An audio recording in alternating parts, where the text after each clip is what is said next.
Hello, everyone, and welcome to one of the last panels of the night at the end of Virtual HorrorCon. You know what? I like to say that we save the best for last. Today has been one of the most requested panels that I've all across our 3 years that we've been doing this. A lot of people have been asking for something like this. So I'm very excited to finally kind of bring us on board with this horror for me and you, I should say. Before I go deep into it, let me allow my awesome panelists to introduce themselves. I'll just call you out and you just tell them who you are and what you do, and we'll go from there. Christy, go first. Hi, I'm Christy, aka Queen of Wokehammer on Twitter and everywhere else on social media. It's a very silly name, but I embrace it. It's fine. I paint minis with my family, and we play video games, board games. We watch movies. We all paint, and sometimes some game reviews, etc., etc., etc. Some people say I'm funny. I guess my mom likes me on the weekends. Let's see. Oh yeah, I paint minis. Well, I do like spooky things. I do like spooky like fairy tales, like Baba Yagas. Yeah. This is detail. A big girl. Yeah, I say she took me about 3 days to paint. I do Warhammer, of course. You know, Age of Sigmar and 40K, BattleTech, board games. This is Helldrake or Chaos Marines, and she's sharp. I love the gold finish. Yeah. That was my choice, I guess.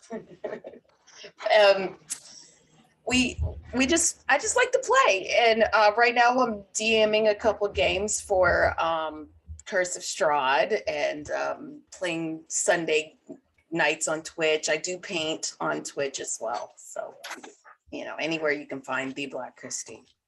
Awesome. And Ian, I know you don't really need too much introduction. You've been doing that all weekend, but just for formalities. Sure. Hi, I'm Ian E. Muller. I run Gehenna Gaming. I'm the founder of Virtual HorrorCon, and you can find me here or online as Ravnos, and I do all the horror gaming things there. I'm good. And I guess that just leaves me. Hi, everyone. I'm Nick Francia. You can find me at Nobleman Nick. I'm the production and marketing manager over at Gehenna Gaming, but I'm also a streamer on various channels such as Caring Comfort Studios, Devil's Luck Gaming. I love horror games, but I'm also like a major anime weeb. So I do a lot of fun like that. And I'm a movie guy. That's my big thing, which is kind of a nice segue into what we're talking about today, which is horror for me and you. Now, I could sit here and wax poetics and tell you all day about here are the independent horror films you never seen, the hardcore stuff we could be talking about. You need to go see Martyrs, you need to see these amazing slashers. But the fact of the matter is, horror is not made for everybody, unfortunately, and that's hardcore horror, I should say it is. And sometimes people don't like watching intense films. People don't like watching stuff that's truly terrifying or just like horrifying on a certain level. Sometimes people just want to watch a horror movie and enjoy themselves. And that's what we're going to talk about today. Horror for me and you, stuff that you can watch with your friends, your family, your partner, anyone, just horror movies that are meant for everybody and can be kind of feel good. And we're going to talk about a variety of them today. And the first question, just kind of to get everything started, get the ball rolling. When talking about a horror film for everybody, what is like the essential like ingredient that you think the movie needs to contain? And Christy, why don't you go ahead and start us out with that? Essential ingredient is a compelling struggle, inner struggle, like something compelling. You know, I like when bad guys think they're the good guys, or when bad guys actually have a reason to do it, you know, even if they got to transcend the supernatural, you know. Yeah. And I do like humor too. I think that's a very good point to raise, just because like a lot of horror movies are kind of just there for the blood and guts. And I think having something that's actually interesting to hold on to is good. What about you, Ian? What do you think is the essential ingredient here? You're gonna make me quote myself from literally like 3 hours ago. Yes. Same answer I gave on those panel about horror video games. Movies that make you question your viewpoint or question how you view specific situations or reality in general, I think, are kind of an essential ingredient. As well as, how do I want to word this? Because I had it and I lost it a little bit. Anything that is relatable. So much like to what Christy said, people who go, oh, I kind of understand where the bad guys are coming from, or anything where you can easily see yourselves in the shoes of the protagonist or antagonists and understand the struggle that they're going through. And is there an example that jumps to either of your mind of like, you know, if I wanted to recommend a horror movie to someone that doesn't generally like horror movies, like what would be the first movie that comes to your head? Oh no. It would depend on what they don't like about horror movies, actually. Maybe The Birds. Ooh, Alfred Hitchcock's yes.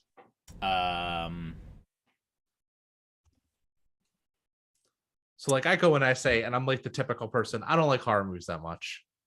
I'm not all about the blood and guts or the. That's fun though. So if they're saying they don't like the blood and guts, Session 9, which is a movie about a asbestos removal team that goes and is cleaning out a abandoned mental hospital. Oh, The Fog. The original The Fog. Oh, the original one, yeah, that's a really good one. Or anything by Alfred Hitchcock or The Twilight Zone. Just recommending the Twilight Zone's good. I would say Alfred Hitchcock is kind of like ascended as that, you know, that one thriller horror director that is like so well respected.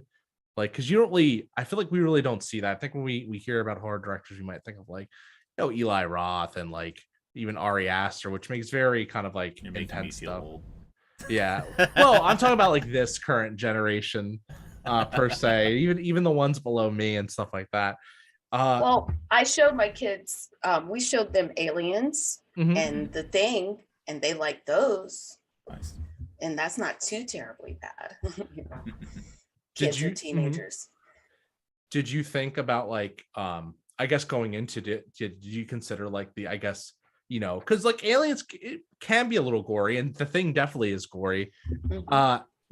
Like maybe that's the thing. Maybe it's just because it's like a new generation thing where they don't mind all the gore because it kind of looks fake to them. Like, well, I think it wasn't used in excess because of the practicality, so they had to come up with creative ways to do that. You know, definitely. If they had the means to do it, I'm quite sure it would have been painted with just blood. Which I kind of feels like now. Yeah, yes. Definitely. I think a movie that I forgot about this one that I would recommend would be 1 Hour Photo. Oh, with Robin Williams.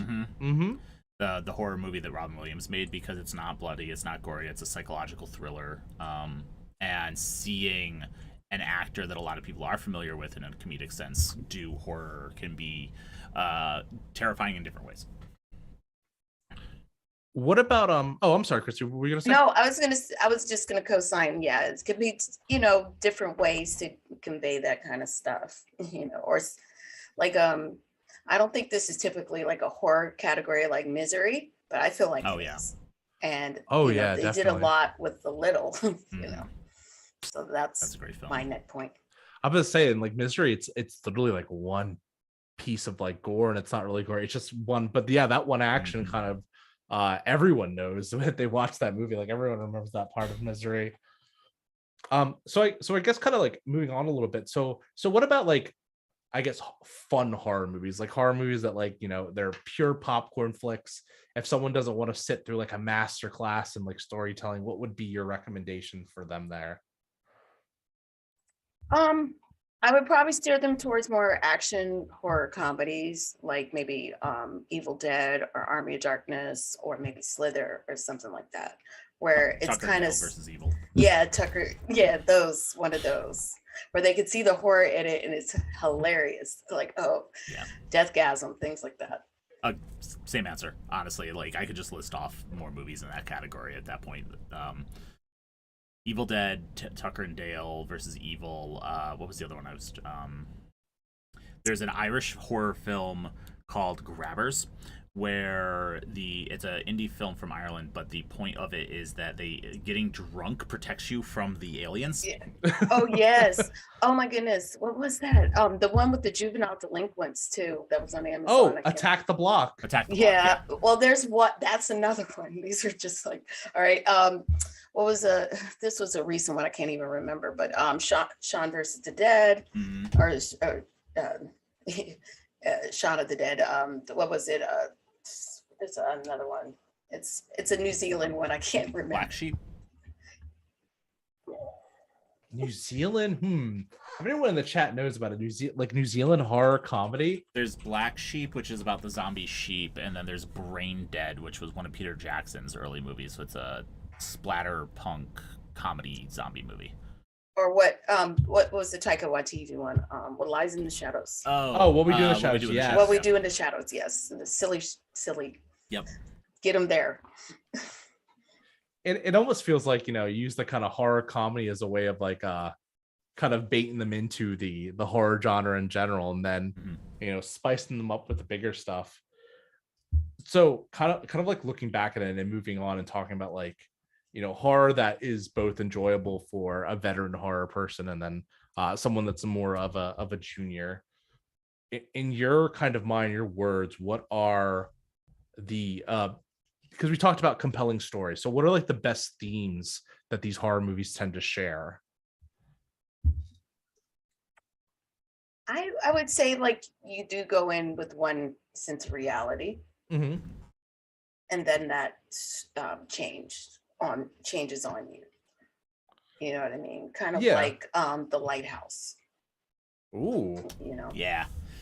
The Witch, The Lighthouse, Midsummer.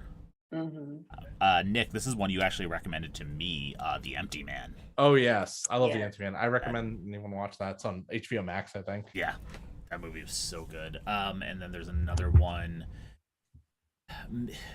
If you're also looking for blood and gore at the same time, Mandy. Oh, Mandy's fun. Oh, it's the Nick Cage one, right? Yeah, the Nick Cage one. The Color Out of Space, the Nick Cage's version of that, was fantastic. And then it's a Wicker Man. Get Out kind of does that. Get Out kind of does that too. Yeah. I actually through Virtual Horror Con, I was getting ads for Nope a lot today, and I was just like, I do really want to watch that. Oh my god, that movie does come out this month. I'm very excited for that. Get Out is great. I actually really love that answer because Get Out is a movie that I actually was able to like. My parents don't really watch horror movies, so I kind of have to sneak it to them. I have to. So I was like, look at this movie, Get Out. It's the one that Jordan Peele did. And they're like, oh, I've been hearing about this movie. It's really good. And I showed it to them, and and they were like, wow, that was really good. And I was like, yeah, that was a horror movie. Like, oh yeah. I like movies like that too. Like it I like it how it starts out feeling one way, and then it just like, okay. And they use actual like reality, the idea of going to meet your girlfriend's parents for the first time and hitting a car, hitting a deer in the middle of the road, these mundane things to just slow walk you into this is not normal. Yep. And it just it just goes off like the metaphorical rails, and it's just this amazing thing. That's a great answer, and it kind of leads into the this next question, that what is the movie that got you started in horror? Like, so everyone has a beginning, right? Everyone has a start of the journey. What is the first movie that you saw that's like, yes, this is what I like horror? Oh my goodness, that's a hard one. I have to go back into my I have, so not necessarily what made me go, oh yes, I like horror, but the first horror movies I saw, I have two answers, because I saw Gremlins when I was 5 and it terrified me, which is funny because I consider it more of a comedy now, just in terms of delivery and things like that. And then I didn't see any other horror movies after that, although I suppose I'd watched some psychological thrillers like Silence of the Lambs and stuff. But the next horror movie I watched was The Exorcist, and the delivery, like just the storytelling and the delivery of the story in that movie, really dragged me into learning more about horror, but I actually got into horror more from books than watching film. Same. I would have to say, and I had to think back to my mental Rolodex, like the thing that grabs me is the suffering. And from Hellraiser.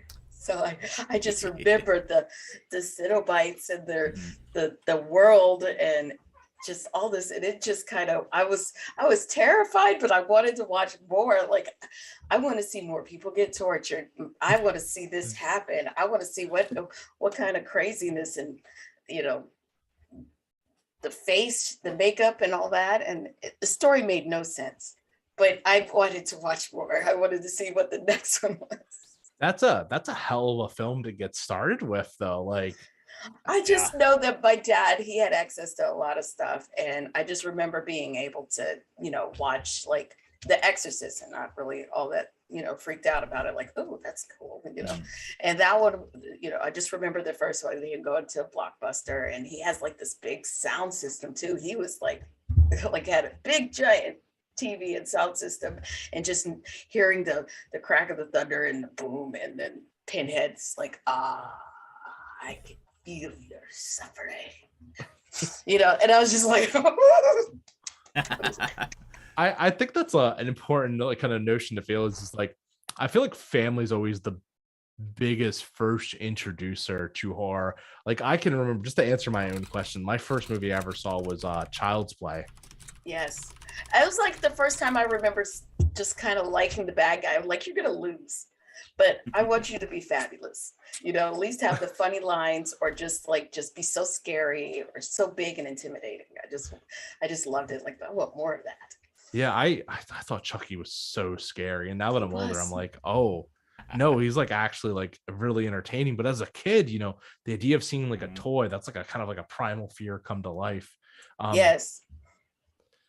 And I think would be a good segue from that question in that, it's just like, when we look at the best fears, I guess, to play off of, what is like a common fear that you think in a movie, or like that's explored through like a horror film, that is the most thing like to resonate with everyone? Because not everyone is afraid of like the devil, and not everyone is afraid of demons or ghosts, but what's a good movie that kind of represents a base fear that we all have? Arachnophobia, obviously. Vertigo. Ooh, a deep cut. I like that. I remember watching Arachnophobia. Oh, I'm a sucker for creature features too. If it's bats, snakes, frogs, lizards, I'm here for it. I learned today that they made more than 2 Anaconda movies. Yeah. Which I didn't know. And the fifth one is Lake Placid versus Anaconda. They literally just take both movies and like smash them together. And I am genuinely curious. I need to see that too. Is Godzilla considered a creature feature?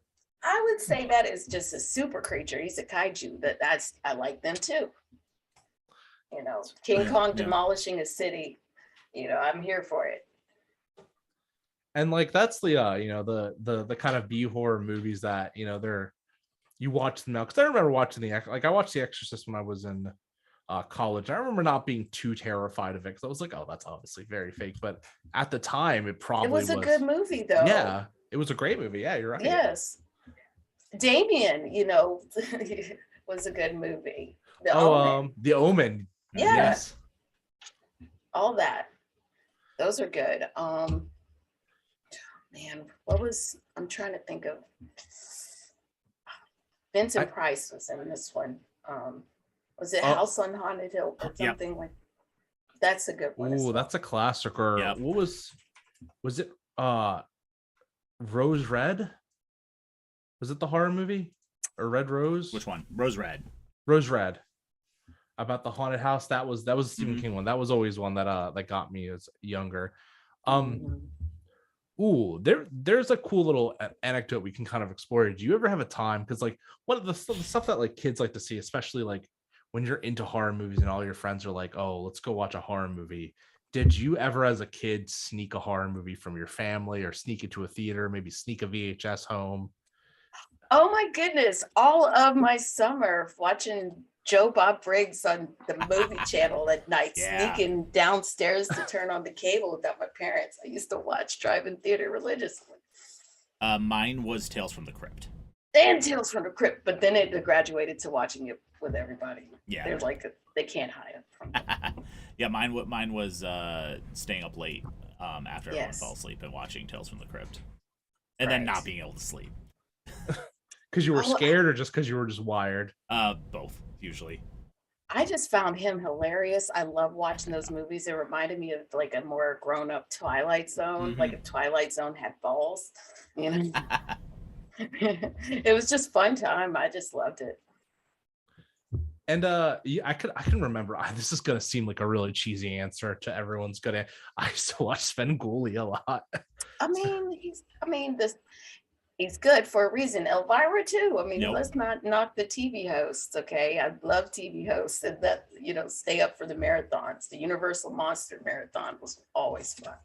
And I think that's one of the things I always forget too, is I grew up watching the Universal Monster movies, but they weren't horror to me. Like, they were never presented as scary movies to me. They were, Right. My mom was like, oh, these are amazing movies, we should watch them. And like Dracula and Frankenstein, Creature from the Black Lagoon. And I was just, Yeah.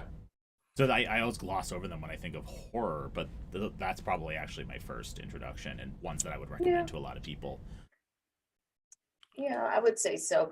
My mom used to braid our hair, and it would take forever. So she would sit me on her knee while she's braiding my hair, and she'll put on the marathon on the movie channel while I'm getting my hair braided. Nice. Like if I try to turn closer, sometimes she'd like stop moving, and I'm like, all right, this is just, I want to see what happens to the mummy.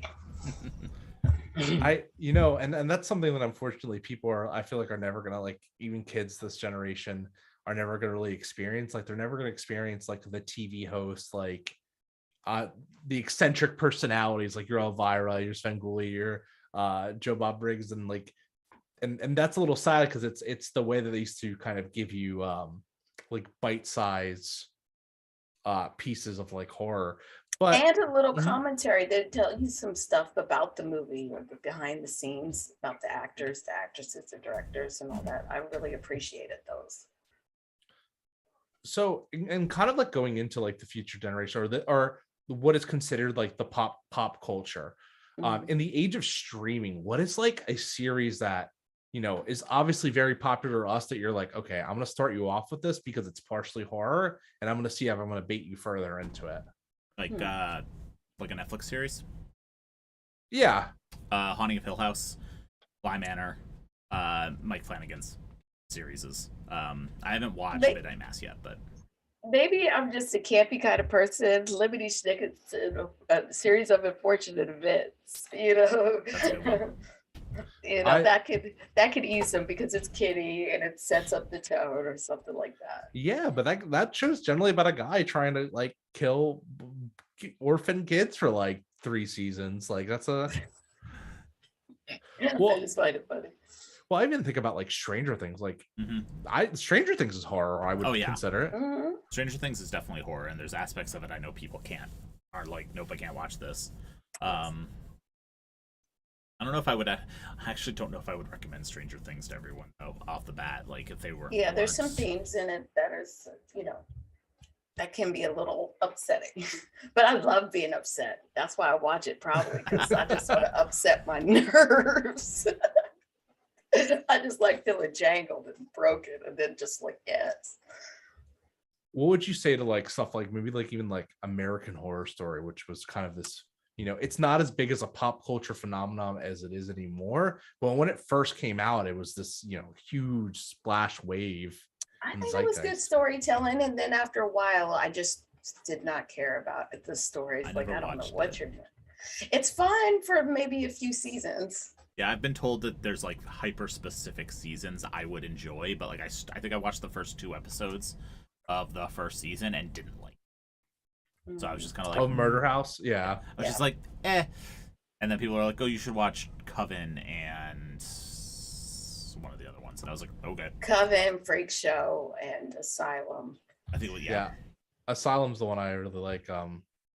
Coven's great. Coven was my number one until Apocalypse came. Apocalypse is my favorite.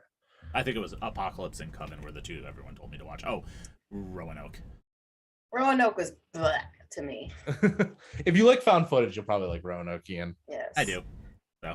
Okay. Some found footage is good. Some is. Some is. Some ain't.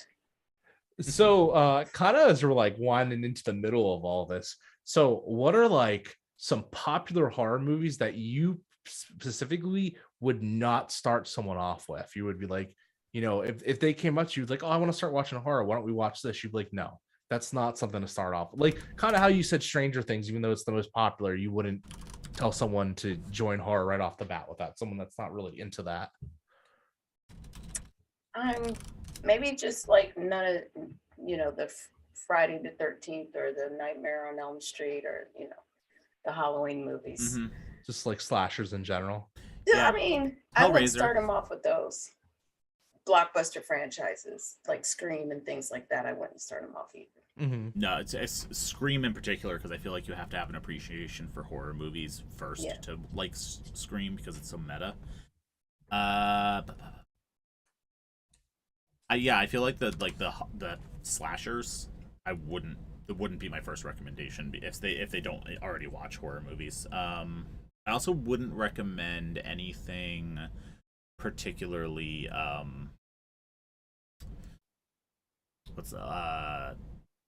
like Nothing by Eli, like Saw, Hostel. Oh, I can't stand like the torture movies. porn. Yeah, I wouldn't recommend any of those.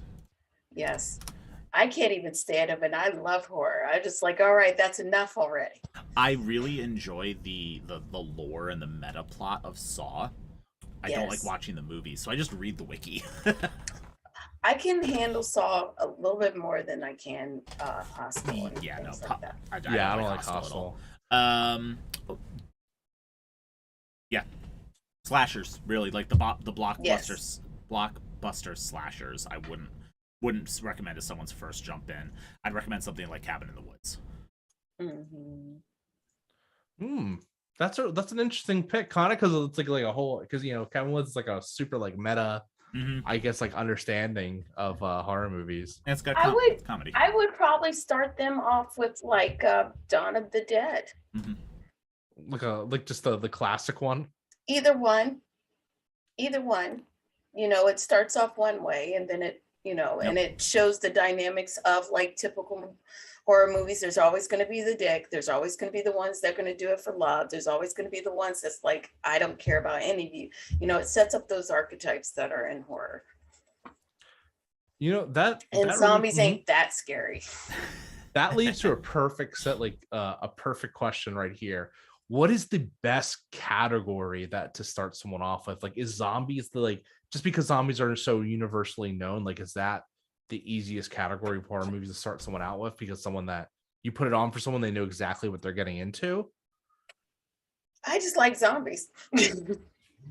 I also love zombies, but I would say I would probably, depending on the person, I would either recommend a comedy horror or I would recommend a supernatural horror film like The Empty Man.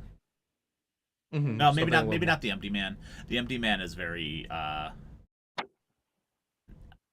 mean this with no judgment, very artsy for a film. So if you don't enjoy art film, you wouldn't necessarily enjoy it, I think. You mean like The Sixth Sense then? Or like Candyman. Candyman. Something with a very strong supernatural element to his otherworldliness. Oh, I love Candyman. Yeah, it's one of my favorite movies. Mine too. That's weird. Honestly, green. anything with Tony Todd in it, I would recommend. I mean, I'm not gonna lie. You know what? Something that I honestly think, and it might be too gory, but I think it's like just fun enough that you would enjoy it. Is maybe the Final Destination series? Oh my gosh! Yep, that's those messed me up. Or I Know What You Did Last Summer. Yeah, that's good times. I think that is an underappreciated slasher film. It was very big when it came out, and now it's very panned because people are like, "Oh, it's just a dumb teenage slasher film," but it's a good gateway film. A lot of horror movies are dumb teenage movies. There's a lot of dumb teenagers in them, so yeah. Right, so that's why you could be believable. Like that was me and my dumbass friend. Or those people that I didn't like, they would die first. Yes. And like, I guess as showing someone horror, like sitting down or introducing them to horror and whatnot, like what is the, I get this is like, if you were to, we've talked about what the best takeaways from horror movies are, but what's like the worst takeaway? What is the idea that you would be like, hey, like this is something toxic about the genre and fans in general? What's something you would shy like away from? Not in terms of movie, but just in terms of like opinions or themes or messages. The same thing that is wrong with people in general. Yeah. There's a lot of bigotry in horror film. There's a lot of racism. There's a lot of homophobia. Like a lot Sexual of violence. I think that's a big one, both in film and amongst horror fans. Violence towards women. Yes. That's what I would shy away from. Although, what was the one where the revenge movie where the girl was on the bayou? I think it was Gator Bait or something. That was kind of good though. I kind of like that. There, I would say that's almost like this, because and I It feel was like a female lead, and I just felt that, like, I felt every kill, like, yes. the revenge movie, because I kind of when people like say that, like when like Gator Bait, it's like it almost reminds of like a Spit on Your Grave, Last House on the Last House. I actually love Last House on the Left. Yeah. Yeah, I mean, it could be done right, is what I'm saying. Or they had that one instance and that was it, but it was used to show this is why she's coming to get him. And everybody that she does it in the brutal ways that she kills them is justified, and you are rooting for it. Yep. It's kind of how I feel about like Carrie. Like I feel like Carrie spends the whole movie setting you up that you want these bullies to like get what's coming to them, and you know what's supposed to be horrifying, you're just rooting for Carrie by the end of it. How I feel about the Burn Purge. it down. Yes. Like I don't need to watch a movie about rich entitled white people getting killed. Like yes, I'm not against the purgesters in this movie, guys. I don't, I haven't seen any. I have had no desire to watch those movies. I'm like, what? The meta. This is another one where the meta story of the franchise is actually really interesting. It's just not really well executed because like okay, so a bunch of people are going to go into a rich affluent neighborhood and target the rich people. Good for them. Let's what about the guy who's doing like white collar crime on Purge Day and like hacking the Pentagon? Come on. Okay. Tax evasion, tax fraud. I do all my taxes on Purge Day, so they can't argue against them. I just sit up in the Holiday Inn for the evening and just go to town. I run up my credit card bill. Right. So I guess like kind of moving to the lighter side, because we've talked about like really like actually like good movies to go to, really good themes. What about like kids horror movies? What are like the best kids horror movie that you'd be like, let's enjoy ourselves, let's have some fun, let's put this on? Oh my goodness, there are quite a bit. I have so many. Goonies. Goonies is cute. Goonies, the original Witches. The original Witches, Angelica Houston. That terrified me as a kid. Oh my god. Addams Family. Yep, Addams Family. Hotel Transylvania. Let's see. Oh my goodness. Monster House. Monster House is fun. I'm trying to think. Hocus Pocus. Yep. Oh yeah, I have a soft spot in my heart for Hocus Pocus. I mean, I maybe I am a bad person, but I would let a child watch this. Pan's Labyrinth. Yeah, definitely. I think so. I don't think that's particularly like gruesome, that movie. No, just cursing. Pan's Labyrinth, Black Cauldron.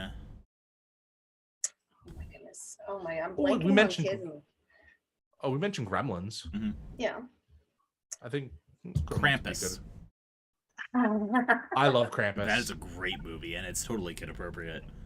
Ooh, if my partner was watching, we watch Krampus every holiday season, because I've actually recently discovered Krampus because of my partner, and now we watch it every holiday season. Nightmare Before Christmas. Yeah, that's a good one. I mean, it's a horror themed movie, and then Coraline. I feel like, definitely Coraline. Little Shop of Horrors. Oh yes. The original and the musical. Yeah, I like the musical. I like the musical too. I'm glad you said Coraline, because I actually showed my niece that when she was like 6 or 7, and she loved it. My nephew hated it. My niece loved it, and she has a Coraline doll and everything. And it was like, that I felt very proud to introduce horror to her in that like original light. So yeah, those are great movies. Or like, what about like even like your Disney Channel originals, like your Halloween Town, or like Mom's Got a Date with a Vampire. Don't Look Under the Bed. My best friend is a vampire. The cat came back. The old, Are You Afraid of the Dark? Yes, Goosebumps. Oh man, they had a couple of kids anthology series back in the day. Then in the 90s, I know for sure. Erie, Indiana. Yes, There's another one. Yeah, the Littlest Vampire. I guess I kind of think with like Goosebumps and stuff, and even like Are You Afraid of the Dark? Do you think that there was like almost like this shift where, is that why people like around our age range love horror so much? Because most of the prominent shows were horror. Yeah, we had a lot better access to age appropriate horror as kids, I think, than current generations and older generations did. Sorry, you're moving into things I actually study because I'm a weirdo. There was a massive influx of novels. I was going to say the books. dealt with a much, much heavier subject matter. Goosebumps, Are You Afraid of the Dark, Fear Street, Animorphs, which I have not read, but I've been told are. And Scary Stories to Tell in the Dark. Like, that was kids who grew up in the late 80s, 90s, even in like late 90s. I think had much better access to that material just from like libraries and stuff. And then now kids, now there's creepypastas, there's Five Nights at Freddy's, there's I would argue that the Roald Dahl movies or Roald Dahl books were horrors because Charlie and the Chocolate Factory was not for the kids. Them kids died up in there. That's one of my favorite movies. Them kids died up in there. Children were dying. You're right, though. I mean, witches. Witches, the BFG, the twits. Mm-hmm. They were always tortured children that was under terrible circumstances and facing the supernatural. James and the Giant Peach, all that. Mm-hmm. Wow. I guess just kind of talking about it, I just didn't even realize, like thinking now, like how many like kids we had fighting horror. I mean, incredible odds. Jack and the Beanstalk. All right. Yep. Sleeping Beauty. Yes. No light. We're coming up to the last 10 minutes of the panel, so I'm going to ask everyone that's if you have any questions, please post them now, and we'll get to them in a couple minutes. And just kind of like, I guess my last question before we move on to Q&A. Ultimately, you're sitting down, your friend, we talked about what you would introduce, what the themes are, what your own first horror movie is. As being entrenched in horror, if you had to tell someone what was, in like a couple sentences, what was the appeal of horror? Like, why does it appeal to you so much? What would you say? It just reminds you it's good to be alive. That's all. Like it wasn't me. Woo, they went out bad, but think I'm here. Like a catharsis. I get that. That's awesome. Yeah. Horror provides us with ways to experience moral quandaries and incredibly difficult decisions or situations from a safe place where we don't actually have to live through it ourselves. And I think the ability to it sparks conversation. It makes us think about things differently. It poses really difficult questions that think The Mist is one of my favorite horror movies, and it's a lot of people don't like it because of the thing that I like about it, which is it ends horribly. There is not a happy ending to that movie, and it's like, what would you do anything different in that situation? It forces you to think about situations like that, and from a position of safety. And I think that's there's a lot of value in that. And some of the kills be awesome. I know I wouldn't be able to pull it off, but watching that go down is like, what? I don't know a single person from our generation who can drive behind a logging truck. Oh my god. It's just like, nope, pass it or just slow down and let it keep going. That movie messed me up for life. I loved how we all had that shared trauma just for a second, just well to the surface. That has entered the zeitgeist and it will never leave. There's so many. If you don't know what we're talking about, you're either too young or you're too old. Just saying. You go watch Final Destination 2. Or even like,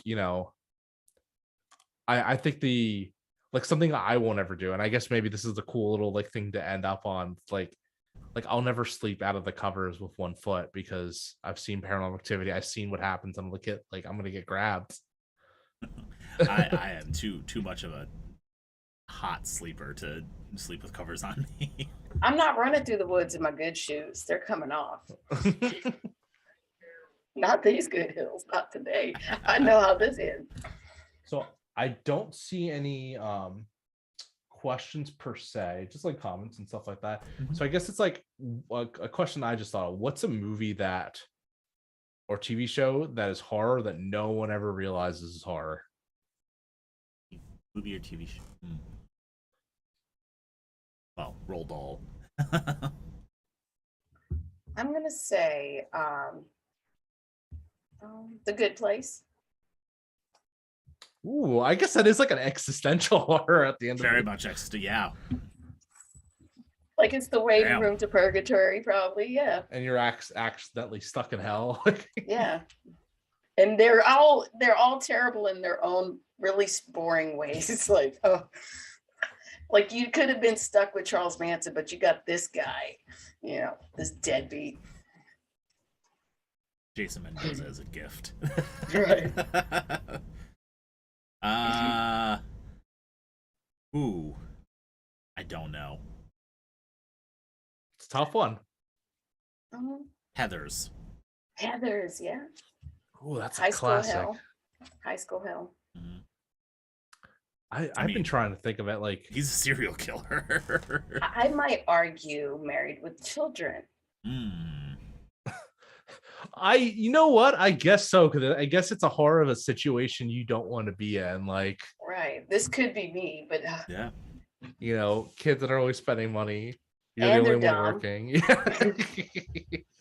Most sitcoms are hard. What's it called?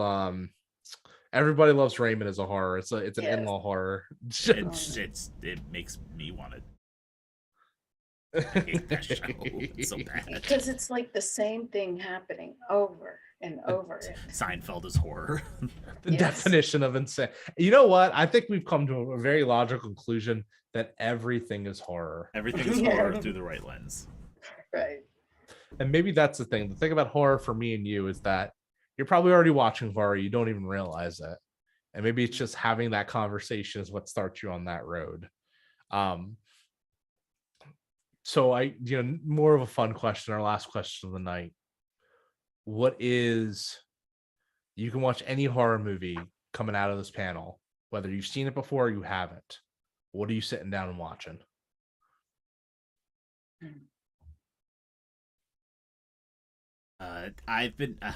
It's come up again recently, so I have to sit down and finish watching it. I've only seen the first third of The Green Room, because there's a scene in that movie that makes me viscerally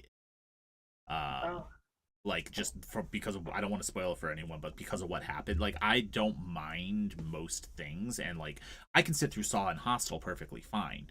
Like, they're just not good movies. This is a good movie where something incredibly violent happens and it makes my skin crawl, and I'm just like, and so I need to like just pick up the movie right after that scene and finish it. So probably that. I think I'm just a weirdo. I just think I could, if it was on, it would probably be a Sam Raimi movie, or I would watch Slither. I'd watch Slither. So good. I would just sit. I tried to show my partner Slither and they hated it, and they're like, "This is disgusting." I was like, "I love this." I don't. It just What's- when it's just like sitting in the barn and just getting bigger and bigger. Yes. And like I said earlier, everyone has a different type of horror that they love. And so when you say, like, if someone says they don't like horror, what don't they like horror about it is the first question. What don't they like about horror is the first question I'm gonna ask. Is it the blood and guts? Is it the jump scares? Is it the, like, impending, like, terror, like just the constant tension? Because however they answer, I will have a recommendation on that. But it's gonna change. I'll show them something good, but steer away from what they don't like. Yeah. And just to answer my own question and the panel, 28 Days Later, I've been thinking about that movie ever since we've been discussing it. That's a good movie to. Can I end us on a funny anecdote? Yeah. A friend of mine, there's a version of Wordle that shows you scenes from a film. Yep, Framed. Yeah, Framed. My friend got irate because he got all 6 wrong for the Framed for 28 Days Later because he didn't recognize any of the scenes, and he was like, these are all, like, throwaway scenes, none of them matter. And I was like, without even thinking about it, I was just able to be like, hey, Courtney, this one is from this part, this is from this part, this is from this part, this is from this part. He was like, okay, shut up, I just forgot part of the film. I mean, I was like, I think I could recognize it. Like, you could, the It's orange. yeah, There's a lot of orange. The tunnel, Mhm. the opening of it where they're looking over the cars and they turn. Or like the entire last half hour of the movie. The emptiness of London. Mm-hmm. That was fun. Awesome. Well, we talked a lot. It's great. I like this panel. This is a good panel just because it became, it was about horror for, like, everyone, but it almost became a celebration of, like, why we like horror and why we got into horror. And I think that's a beautiful thing. So thank you everyone for joining us. I hope you have a great rest of your con experience, the little bit that we have left. The 2 panels left. Yeah. One more time for my amazing panelists. Go ahead, tell them where they can find you, tell them what you got going on, and let's say your goodbyes. Go on ahead. First again, Christy. Well, I'm Christy. You can find me at the Black Christy, and Christy spelled Kristy, anywhere, like Instagram, Facebook, Twitter. I play D&D and just general nerdy stuff, and watch movies and look at comics like a normal person in my realms. Awesome. And Ian. You can find me here, chained to this desk, never Ian, allowed to leave. Plug a project of yours. God damn it. I'm tired of you sitting here and saying, Look, I paint minis. Yeah. I have a bunch of cool actual plays coming up soon. We're going to be finishing our Morkborg Rights from the Holy Mountain game next Friday, this coming Friday, actually. We have a cyborg game coming up for season 2 of that series. I'm going to be running a very interesting take on the One Ring, which is the Lord of the Rings RPG, where I'm going to be running 2 tables of players. One is going to be a group of a fellowship seeking to fight against the Rings of Power, and the other side is going to be the minions of the Rings of Power. I'm going to be co-running a Blade Runner Alien crossover game using the Free League systems with my partner Ellie, our events manager here at Gehenna Gaming, where we're going to be showcasing the corporate warfare and espionage that happens within those universes. See, fun. That wasn't too hard, was it, Ian? That sounded actually dope as hell. I just wasn't saying. Oh, and Hunter. I'm going to be running a Hunter the Reckoning game here this fall, using the new system that just was released. So, well, you can find me at the Normal Nick. You know where I'm at. This is Gehenna Gaming. I'm the event and production manager. Or not event, marketing and production manager. Sorry, it's been a long weekend. Where you can find me here at Devil's Luck Gaming, Carrying Comfort Studios. I'm actually on Devil's Luck Gaming right now, playing Trinity. It's awesome. It's a good series. How are you in 2 places at once? And let me don't worry about it. From you. No, give me your power. That said, everyone have a great virtual horror con. Thank you to Christy and Ian and for letting us just have this little celebration of horror today. And you have yourself a blessed, amazing Sunday. Go enjoy yourself. Celebrate. We done. Well, 2 more panels. Yeah, I was gonna say we have 2 more panels and 2 actual plays that are about to start. Yes. If you want to hang out and go watch some good content, we have an actual play starting on Gehenna Gaming and an actual play starting on Carrion Comfort Studios in 10 minutes, which will be the last 2 actual plays of the convention, and then we have 2 panels left to go. Nick is on both of them, so bye everyone.